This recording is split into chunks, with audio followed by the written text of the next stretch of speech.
Continuamos en esta mañana con el tercer mensaje de la serie Gozo, basada en la carta del apóstol Pablo a los Filipenses.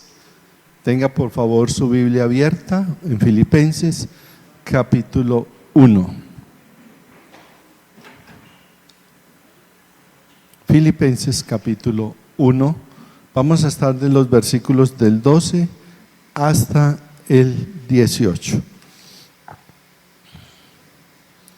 Y el título del mensaje hoy es: cuando vengan tiempos difíciles, fíjate en lo que tienes y no en lo que te falta. Filipenses capítulo 1 del 12 al 18.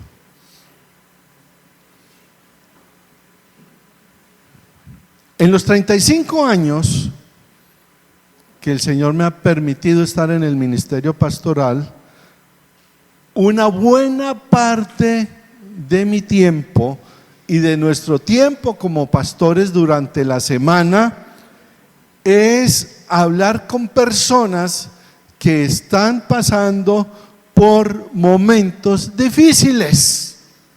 No hay semana que no pase que estemos conversando con personas que están atravesando situaciones tristes, dolorosas, difíciles. Y cuando las cosas van bien, pues la gente poco lo llama a uno, ¿sí? Y entonces, en este proceso, uno descubre que cuando hay dificultades en la vida de una persona, de una familia, la pregunta que surge es: ¿por qué me ha pasado esto? ¿Por qué me sucede esto a mí?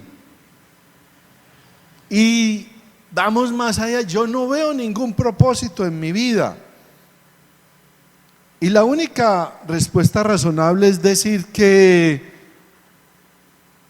lo que ves depende de lo que buscas, ¿sí?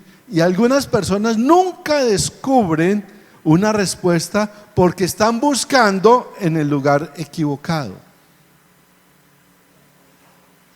¿Por qué me sucede eso? Y viene la otra pregunta, ¿sí? ¿Qué hago ahora? ¿Qué voy a hacer? Y la respuesta que me ha gustado y que he encontrado en estos días es el título de este mensaje, ¿sí? Cuando vengan tiempos difíciles, fíjate en lo que tienes, no en lo que te falta. Piensa un momentico en esa frase. Cuando vengan tiempos difíciles, fíjate en lo que tienes y no en lo que te falta. En otras palabras, hay varias opciones, ¿sí? Cuando vienen tiempos difíciles, o me voy a pasar la vida lamentándome, quejándome, culpando a otros por lo que se fue, por lo que ya no tengo, o me voy a enfocar, ¿sí?, en lo que sí tenemos. Y en este pasaje, el apóstol Pablo nos va a mostrar 4 puntos de vista, 4 perspectivas muy especiales de qué y cómo enfrentar esos momentos de adversidad, para poder concentrarnos en qué, en lo que tenemos y no qué, en lo que nos falta, ¿sí? Leamos por favor Filipenses capítulo 1 versículos del 12 hasta el 18. Voy a leerlo, Reina Valera. Dice así: quiero que sepáis, hermanos, que las cosas que me han sucedido han redundado más bien para el progreso del evangelio, de tal manera que mis prisiones se han hecho patentes en Cristo en todo el pretorio y a todos los demás. Y la mayoría de los hermanos, cobrando ánimo en el Señor con mis prisiones, se atreven mucho más a hablar la palabra sin temor. Algunos a la verdad predican a Cristo por envidia y contienda, pero otros de buena voluntad. Los unos anuncian a Cristo por contención, no sinceramente, pensando añadir aflicción a mis prisiones, pero los otros por amor, sabiendo que estoy puesto para la defensa del Evangelio. ¿Qué pues? Que no obstante, de todas maneras, o por pretexto o por verdad, Cristo es anunciado, y en esto me gozo y me gozaré aún. Que el Señor bendiga su palabra en nuestras vidas. Padre, por favor, guíanos con tu Espíritu Santo. Habla nuestra vida, Señor. Tú sabes, algunas personas, algunos hermanos, están viviendo adversidades. Ayúdalos y ayúdanos a todos en el momento en que llegan esos tiempos difíciles a concentrarnos, a ver lo que tenemos y no lo que nos falta. Guíanos, Padre, en Cristo Jesús. Amén. Y lo primero que debemos tener en cuenta es lo siguiente: la adversidad abre nuevas puertas para el Evangelio. Versículos 12 y 13. Quiero que sepáis, hermanos, que las cosas que me han sucedido han contribuido más bien para el progreso del Evangelio. Paremos un momentico ahí. Tenemos subrayado ahí la palabra progreso. Otras versiones dicen el avance del Evangelio. Esa palabra es muy interesante porque es una palabra militar y es lo que hace un ejército cuando va avanzando. Hay una avanzada. ¿Qué hace la avanzada? Va abriendo camino. ¿Para qué? Para que el ejército siga avanzando, ¿sí? Entonces está diciendo, mire, todo lo que a mí me ha sucedido ha servido para que el Evangelio avance. Yo voy adelante, pero esto es para que más y más crezca, ¿sí? Y ojo, aquí hay una cosa muy interesante del tema de momentos difíciles en nuestra vida. ¿Dónde está Pablo en este momento? Está en la cárcel. Y cárcel es cárcel, prisión es prisión. Así sea una jaula de oro, como dice la canción. Así sea una jaula de oro, pero es que prisión. ¿Sí? ¿Y cuál es su actitud? Mire lo que dice ahí, ¿sí? Todo esto que estoy viviendo está contribuyendo ¿a qué? Al avance del Evangelio. Pero hay una frasecita que tenemos ahí subrayada en rojo. ¿Cuál es? Las cosas que me han sucedido. Uno dirá, no, está en la cárcel. Pare. A ver, a veces nosotros pensamos que nuestra vida es difícil, ¿cierto? Uy, no, es que estoy pasando unas cosas tan duras. Sí, ¿qué pasó? No pude comprar carne pulpa, me tocó comprar carne gorda. ¿Qué cosa tan difícil? Esos no son problemas, por Dios. ¿Sí? ¿De qué cosas está hablando Pablo? ¿Qué es lo que le ha sucedido? Mire, cuando usted tenga tiempo, léalo. En Hechos, capítulo 21 en adelante, inicia todo el proceso. Y él va a contar todo lo que le ha sucedido. Se lo voy a resumir, ¿sí?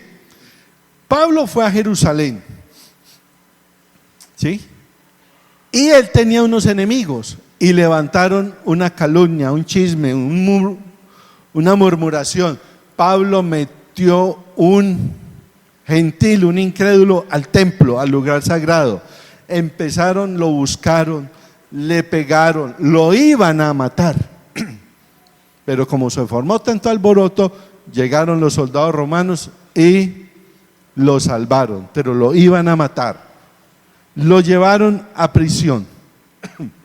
Finalmente, ¿me apaga ese por favor? Finalmente, lo envían detenido a Cesarea. ¿Sí?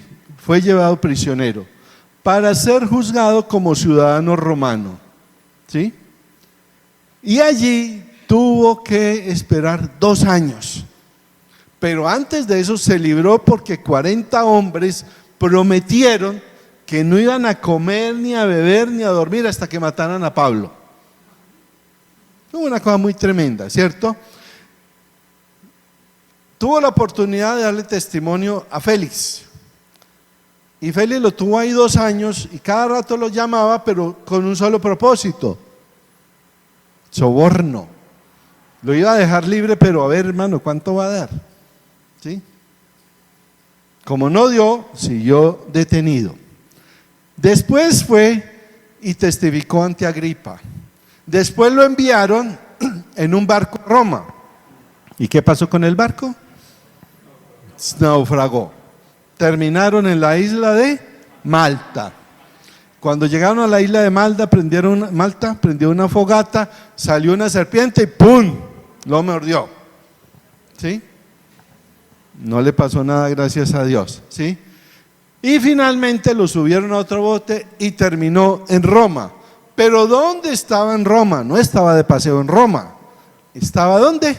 En prisión, en la cárcel. ¿Sí? Entonces cuando Pablo dice, todo lo que me ha sucedido no es simplemente que estuviera en la cárcel, es todo el proceso que vivió para poder estar allá preso en Roma. ¿Sí? Lo que me ha sucedido. ¿Sí? Versículo 13. De tal manera que en todo el pretorio, a ver, resulta que el emperador César, 70 años antes, había formado un grupo élite que se llamaban los pretorianos. Eran soldados profesionales, como diríamos hoy, del servicio secreto o de las fuerzas especiales del ejército. ¿Sí? 9,000 hombres, los mejores soldados. ¿Sí? Tenían doble sueldo que los demás. A los 12 años de servicio se pensionaban. Nosotros nos creemos que porque nuestros policías se pensionan a los 20, se pensionaban a los 12 años de servicio. Y llegaron a ser una fuerza tan importante que hasta formaron partido político y elegían senadores. Miren lo que viene. Ojo con esto. ¿Sí? 13. De tal manera que mis prisiones se han hecho patentes en Cristo en todo el pretorio y a todos los demás. ¿Sí? ¿Qué sucede? Pensemos, hay 9,000 hombres que son la guardia pretoriana. ¿Cómo se les predica el evangelio a 9,000 hombres? A 9,000 soldados. Hacemos una campaña evangelística, los invitamos para que vengan a escuchar a un judío de Tarso, o pegamos carteles por toda parte que diga Roma para Cristo. ¿Cuántos van? Ni uno. ¿Sí? ¿Qué sucede?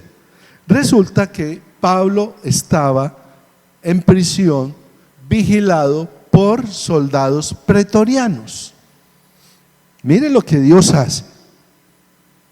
Mire lo que Dios hace. Cada turno duraba 6 horas. O sea que cada 24 horas, ¿qué pasaba? 4 guardias diferentes. ¿Sí? Y ahí vienen qué hacía Pablo. Sí. En la semana, ¿cuántos eran? 28. En 2 años que estuvo detenido. 2.900 y algo. Estamos captando lo que Pablo nos quiere transmitir. No crean, Fernando lo decía hace un rato, no crean que él decía, estoy feliz porque estoy en la cárcel. No. Y le aseguro que desde el momento del alboroto en Jerusalén hasta que llegó a Roma, él decía, ¿por qué me pasa esto? ¿Por qué? Me pegan, me apedrean, me insultan, se hunde el barco, me piden soborno, ¿sí? Me tienen 2 años allí, 2 años allá, estoy aquí encarcelado. ¿Por qué me pasa esto? ¿Notan cómo hace Dios las cosas? Resulta que hay algo que nosotros conocemos como la providencia de Dios. ¿Qué es la providencia de Dios? Es la creencia de que Dios está a cargo de todo lo bueno y lo malo, lo positivo y lo negativo, y que de alguna manera desconocida para nosotros, Él ordena todas las cosas, incluidas nuestras propias elecciones libres, para que lo que nos sucede es para nuestro bien y para su gloria. Es muy fácil entender la providencia de Dios. Nosotros a veces lo decimos, uy, eso es la providencia de Dios. Repito, es fácil entender la providencia de Dios cuando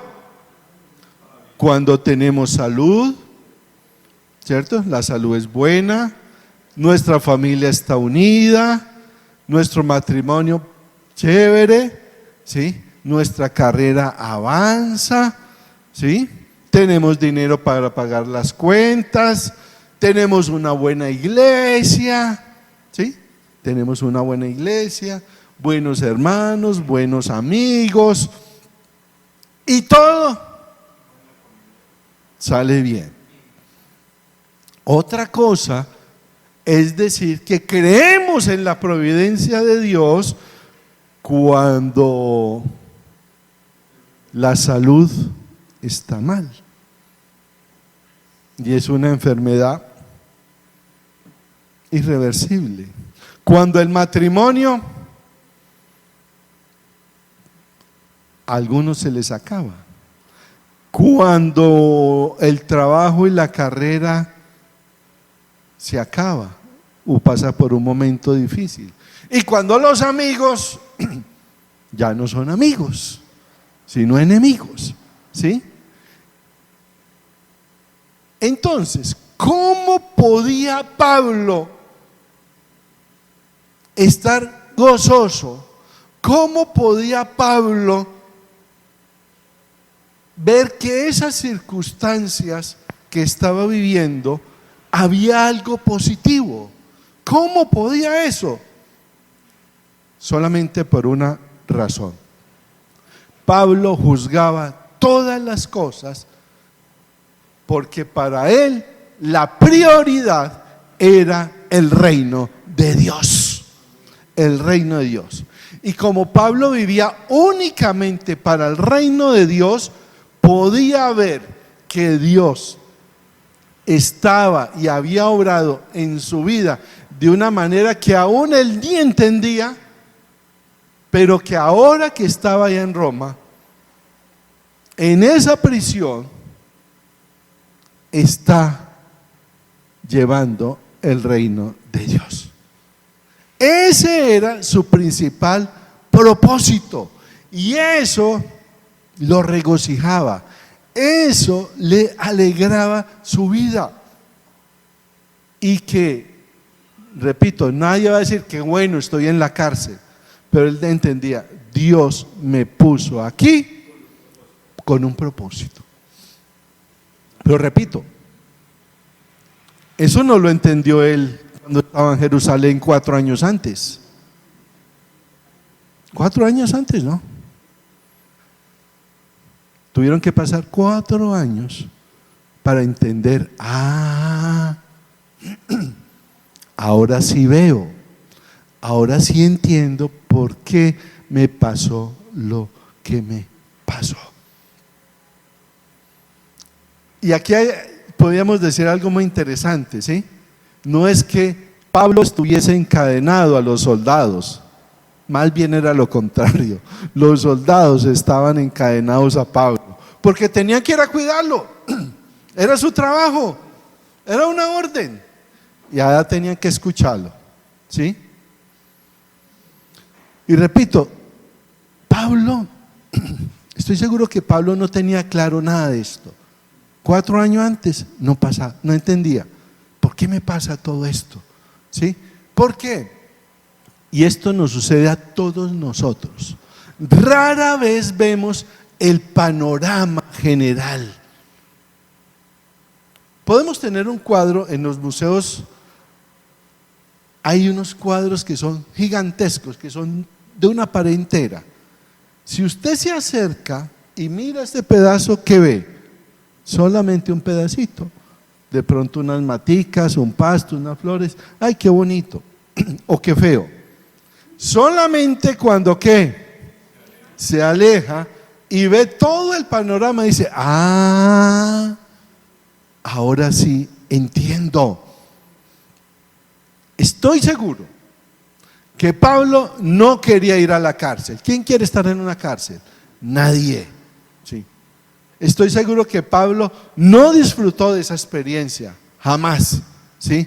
Pero en medio de todo pudo comprender y pudo ver que la mano de Dios obrando en sus circunstancias, y así pudo regocijarse.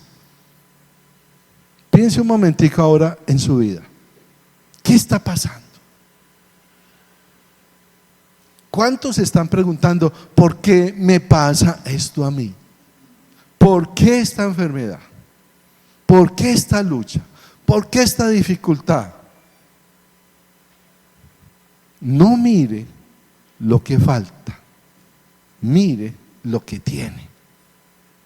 Pídele al Señor, pidámosle al Señor que nos deje ver cuáles son sus propósitos. Sus propósitos.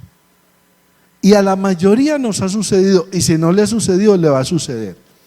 Que en el momento que pase algo, usted se enoja, se entristece, hasta pelea con Dios, pero después de un tiempo dice: ah, ya entiendo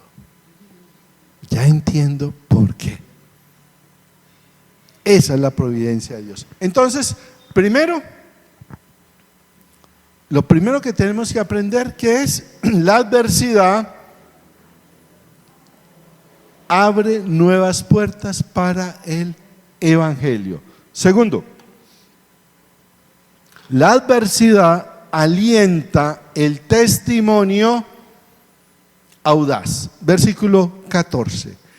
Y la mayoría de los hermanos, cobrando ánimo en el Señor con mis prisiones, se atreven mucho más a hablar la palabra sin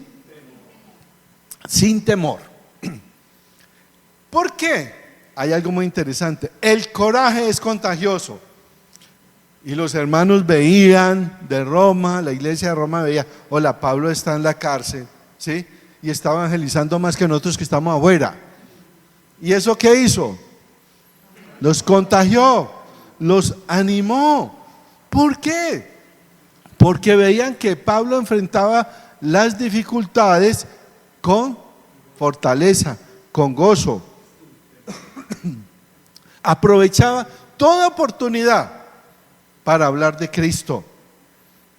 Demostró que no tenía miedo ni temor. Y algo muy importante, ojo con esto, no sé si usted lo ha notado, no se quejó, no andaba culpando a nadie. Un problema grande que tenemos nosotros: pasa algo y nos quejamos y echamos la culpa a otros. Pablo no hace eso, no hace eso. Recuerden, los tiempos difíciles a menudo nos brindan oportunidades únicas para compartir el Evangelio a las demás personas. Tercero, la adversidad revela a nuestros verdaderos amigos. Versículos 15 al 17. Dice: algunos, a la verdad, predican a Cristo por envidia y contienda, pero otros de buena voluntad. Los unos anuncian a Cristo por contención, no sinceramente, pensando añadir aflicción a mis prisiones, pero los otros por amor, sabiendo que estoy puesto para la defensa del Evangelio. Bueno,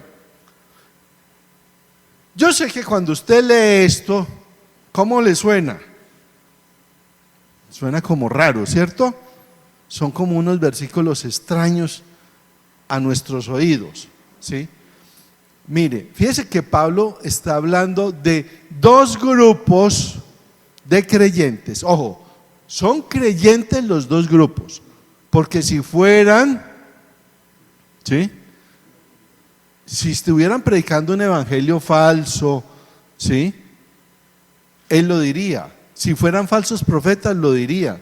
Si fueran apóstatas, lo diría. Pero no, él no dice eso. Algunos, a la verdad, predican a Cristo por envidia y contienda, pero otros de buena voluntad. Bueno, ¿qué es lo que está pasando? ¿Sí? Pablo tenía ciertas personas, ciertos judíos que eran enemigos de él, ¿sí?, aún dentro de la misma iglesia. Bueno, ¿y cómo es eso? Voy a tratar de decirlo de una manera más específica. ¿Qué es lo que a veces sucede en nuestro ambiente? Lo voy a explicar de la siguiente manera. ¿Sí? Aquí hay un grupo de creyentes que aman a Pablo y lo apoyan y predican, pero aquí hay otros que también son creyentes, pero ¿cómo ven a Pablo? No, ¿cómo lo ven? Lo ven de la siguiente manera: no, Pablo es un hombre de Dios, Pablo es creyente, pero acuérdense, a la ciudad que él llega se forma el alboroto, tiene que ser por algo. Pablo siempre arma alboroto, ¿sí? Pablo se mete en problemas, ¿sí? Y para colmo de males está en la cárcel. Y si está en la cárcel es porque algo hizo. ¿Notan? ¿Sí? Porque no conocen todo el panorama. Y entonces ellos predican a Cristo, porque eso es lo que él dice ahí. Están predicando a Cristo. De pronto no de la actitud correcta, pero lo están predicando, ¿sí? Y hasta hablan mal de Pablo. Si está en la cárcel es que algo hizo. Él donde llega arma alboroto, ¿sí? Ese no puede vivir en paz, ¿sí? Pablo, ¿qué dice? Mire, a mí no me preocupa eso. A mí no me preocupa. ¿Sabe qué es lo que me interesa? Que prediquen a Cristo, ¿sí? Pablo es un predicador maravilloso, dirían sus enemigos, ¿sí? Pero cada vez que llega a una ciudad arma problema. Entonces, en la adversidad queda claro quiénes son qué, nuestros enemigos y los que no son tan amigos. Y por último, la adversidad demuestra nuestros valores fundamentales. Versículo 18. ¿Qué pues? Que no obstante, de todas maneras, o por pretexto o por verdad, Cristo es anunciado, y en esto me gozo y me gozaré aún más. ¿Qué está diciendo? Es la conclusión triunfal de Pablo. Él que ha elegido, ¿qué ha elegido? ¿Qué ha elegido? La última frase, ¿qué ha elegido? Gozarse. Él está en la cárcel. Tiene dos opciones para elegir. Elige amargarse. Mire, yo que soy un siervo de Dios, que predico, que no hago nada malo y aquí estoy en la cárcel, llevado, no me dejan salir, los amigos me abandonaron, nadie me quiere. Pero él no eligió eso. ¿Qué eligió? Gozarse. ¿Qué significa eso? Dejó claro, para mí lo más importante es que Cristo. Para mí lo más importante es el Evangelio de Cristo. Para mí lo más importante es que las personas conozcan de Cristo. Repito, él no estaba contento de estar en la cárcel. Nadie está contento con eso. Nadie está feliz de tener una enfermedad. Nadie está feliz de tener un problema económico. Pero él no estaba viendo lo que no tenía. Estaba viendo lo que sí tenía. Lo que Dios estaba haciendo y obrando. Sea que algunos lo amaran u odiaran, no le importaba mientras se predicara el Evangelio. Y esta es una actitud asombrosa, porque es muy fácil, y muchos eligen ese camino, es muy fácil estar amargado, sobre todo contra aquellos que nos maltratan. Es muy fácil enojarse y atacar, sería como lo natural, pero Pablo no elige eso. Mire, la adversidad, oído, la adversidad nos llega a todos, tarde o temprano, a todos. Y lo hemos dicho en alguna ocasión, en ocasiones anteriores, ¿sí? En cuanto a la adversidad, todos nosotros, hay algunos que están a punto de entrar a una adversidad. Otros están en la mitad de la adversidad, en la tormenta perfecta. Y otros están saliendo de la adversidad. ¿Sí? Todos, absolutamente todo. Y no podemos escoger, eso llega. Llega. Pero la cuestión es elegir cómo voy a enfrentar esa situación. Recuerdo el testimonio que leí hace un tiempo que me impactó mucho. Sucedió en un pueblo de México, en un pueblito. Había una iglesia y ahí había una señora, asistía a la iglesia. Y de pronto la señora empezó a sentirse mal, enferma. Fue donde el médico, la mandaron a la capital. La capital le hicieron todos los exámenes y la noticia fue: señora, usted tiene una enfermedad terminal. No hay nada que hacer. No hay tratamiento para aliviarse. Simplemente, como llaman ahora, cuidados ¿qué? Paliativos. No hay nada más que hacer. ¿Sí? ¿Qué va a hacer, señora? Me voy para mi pueblo. Sí. ¿Y qué va a hacer en su pueblo? Sí. Voy a ir a mi pueblo para que la gente de mi pueblo vea cómo muere un cristiano. ¿Qué estaba viendo? No estabas viendo la adversidad. ¿Qué estaba viendo? La oportunidad de que las personas vieran qué es el cristiano y cómo muere un cristiano. Impactante, ¿sí? Dado que la adversidad nos llega a todos, tarde o temprano, Lo único que tenemos es cómo voy a responder. ¿Vamos a mirar lo que tenemos o vamos a mirar lo que no tenemos?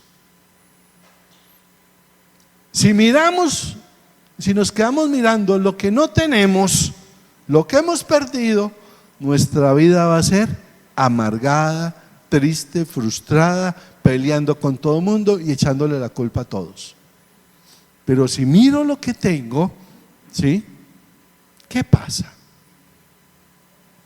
Va a ser muy diferente. Voy a dar testimonio de lo que Cristo hace en mi vida. ¿Por qué? ¿Por qué Pablo vivía así? ¿Por qué como cristianos podemos y debemos vivir así? Porque tenemos una gran comisión. Y si hemos creído en Cristo, para nosotros lo más importante que es Cristo. Lo más importante que es que avance el reino de Cristo. Lo más importante que es la salvación de las personas.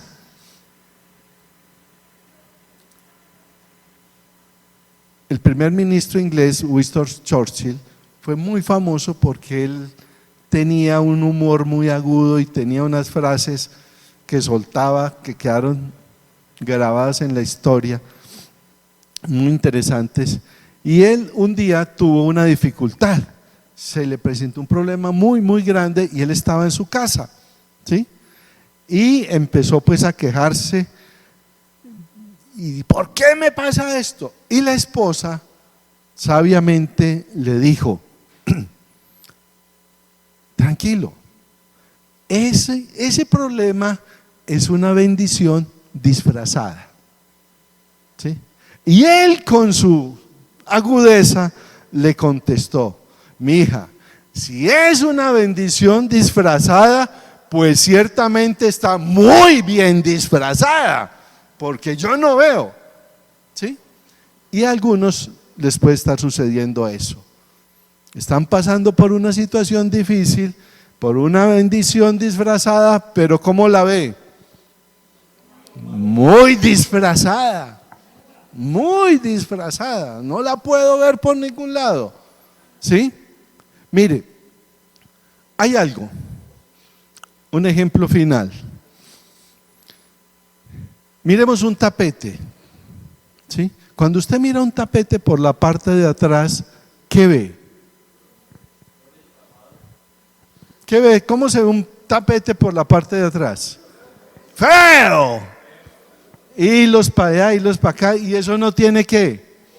No tiene forma, no tiene sentido, no da ganas de nada, ¿sí? Pero cuando se voltea, ¿qué pasa? ¡Wow! ¡Qué bonito! ¿Sí? Eso pasa en nuestras vidas, ¿sí? Mire, hermanos, tengamos claro, ninguno de nosotros, ninguna persona, ninguno de nosotros en las situaciones que vivimos, ¿sí?, vemos el panorama completo. Eso va a cambiar finalmente cuando lleguemos a la presencia del Señor. Y vamos a darnos cuenta, ya entiendo. Y vamos a entender que nada de lo que nos sucedió, ¿sí?, fue al azar, por casualidad o de malas. No, que todo, si usted y yo hemos creído en Cristo, vamos a tener claro, ya debemos tener claro, que todo lo que nos sucede tiene un propósito. Incluso aquellas cosas que nos parecen y nos traen dolor, que no nos agradan, días oscuros o cosas que pensamos que son inútiles. Por tanto, amados hermanos, seamos pacientes y dejemos que nuestro Padre Celestial, nuestro buen pastor, guíe nuestra vida, complete su obra en nosotros. Y cuando usted no pueda ver el panorama general, Simplemente tenemos que decir, confío en el Señor. No entiendo por qué. Confío en ti. Les dejo este último pensamiento. Mientras buscamos primero el reino de Dios, descubriremos que a través de los buenos y malos momentos, en los días de placer y en los días de dolor, a través de nuestra risa y nuestras lágrimas, Dios está obrando en nosotros. Dios está obrando en nosotros. Cuando vengan tiempos difíciles, fíjate en lo que tienes y no en lo que te falta. Si usted y yo hemos creído en Cristo, tengamos claro, nuestra vida tiene que ser diferente en la forma en que reaccionamos ante las adversidades. Recuerden, a todos nos van a llegar adversidades.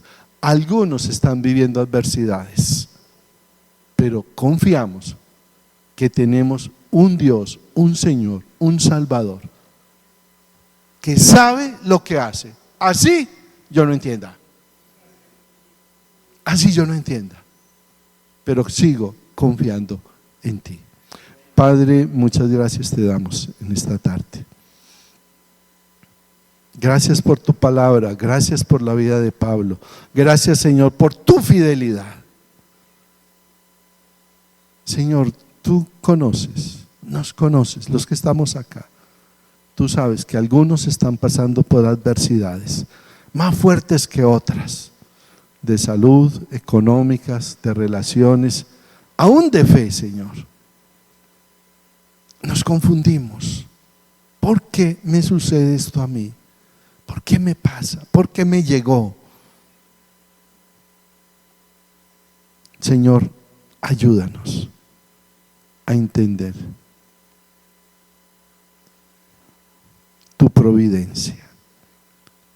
No solamente cuando todo está bien, sino cuando lleguen las dificultades, porque nos van a llegar, o ya estamos en ella, o estamos saliendo de ella. Señor,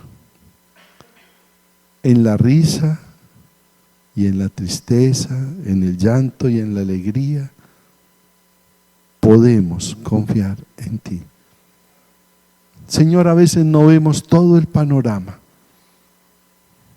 pero tú sí lo ves, tú sí sabes, tú sabes por qué. Hoy te pedimos, te suplicamos, Señor, aumenta nuestra fe y nuestra confianza en ti. Hay cosas que no entendemos, pero sigo creyendo en ti. Seguimos confiando en ti. Y después de un tiempo o al final de nuestra vida, vamos a entender por qué. Porque para nosotros, tú, Señor Jesucristo, eres lo más importante. Y nuestra prioridad es el avance del Evangelio, el avance del reino de Dios. Y aún en las circunstancias más difíciles, tú nos ayudas a que las miremos y las aprovechemos como una oportunidad para compartir las buenas nuevas del Evangelio, las buenas nuevas de Cristo. Señor, iniciamos una nueva semana. Por favor, guíanos con tu Espíritu Santo. Y si hay alguna adversidad, Señor, ayúdanos a ver lo que sí tenemos y lo que sí podemos hacer. Y que no nos enfoquemos en lo que perdimos o en lo que no se puede hacer. Señor, ayúdanos. Ayúdanos, Señor. Fortalécenos. Sin ti, Señor, no podemos enfrentar las adversidades. Pero contigo todo lo podemos, Padre. Llévanos con bien. Cuídanos esta semana. Te lo suplicamos, Padre, en Cristo Jesús, Señor nuestro. Amén. Amén. Que el Señor les bendiga, que tengan buena semana. Les recuerdo, por favor, tenemos una tarea. ¿Cuál es la tarea? Orar. ¿Por quién? Las personas que les vamos a dar el mejor regalo. Un regalo que va a ser para la vida eterna. ¿Sí? Entonces, por favor, recuerden, se inscriben con Alejandro. Yo quiero participar, yo tengo personas que les voy a dar la Biblia. No se vaya sin despedirse de su hermano, de abrazarlo, de saludarlo. Dios les guarde.